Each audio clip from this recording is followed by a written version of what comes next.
কোচবিহার জেলায় দলের সমস্ত স্তরের কর্মকর্তাদের নিয়ে সংগঠনকে মজবুত করে 2026 সালের বিধানসভা নির্বাচনের লড়াইয়ে অবতীর্ণ হবে বিজেপি।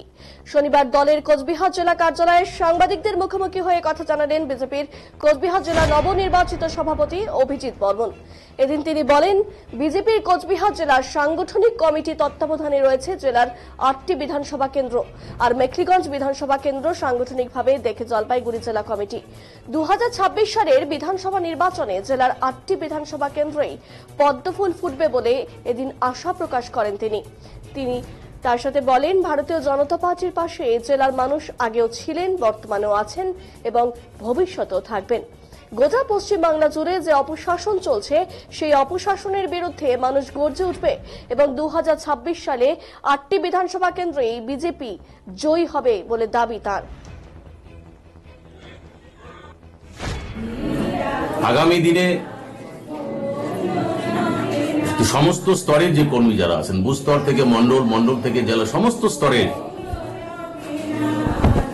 কার্যকর্তাদের নিয়ে সংগঠনকে মজবুত করে আগামী 2026-এর যে সামনে লড়াই, সেই লড়াই আমরা অবতীর্ণ হব এবং আশা রাখি 2026-এ কোচবিহার জেলায় আমরা সাংগঠনিকভাবে 8টা বিধানসভা আমরা দেখি। যদিও মেখলিগঞ্জ বিধানসভাটাও আমাদের কোচবিহারের 9টা বিধানসভা, তো মেখলিগঞ্জ সাংগঠনিকভাবে জলপাইগুড়ি জেলা দেখেন। আমরা কোচবিহার 8টা বিধানসভা আমরা দেখি। এই 8টা বিধানসভায় আমরা আগামী 2026-এ যে আজকে যে গুরুদায়িত্ব আমার উপরে ন্যস্ত করা হয়েছে, সেই গুরুদায়িত্ব পালন করে সবাইকে নিয়ে 2026 সালে 8-এ 8 আমরা পদ্মফুল ফোটাবো, এই আশা আমি রাখছি। অবশ্যই আমি আগেও বলছি যে 8-এ 8 পদ্মফুল ফুটবে, কারণ ভারতীয় জনতা পার্টির পাশে কুচবিহারবাসী আগেও ছিল, এখনো আছে, ভবিষ্যতেও থাকবে।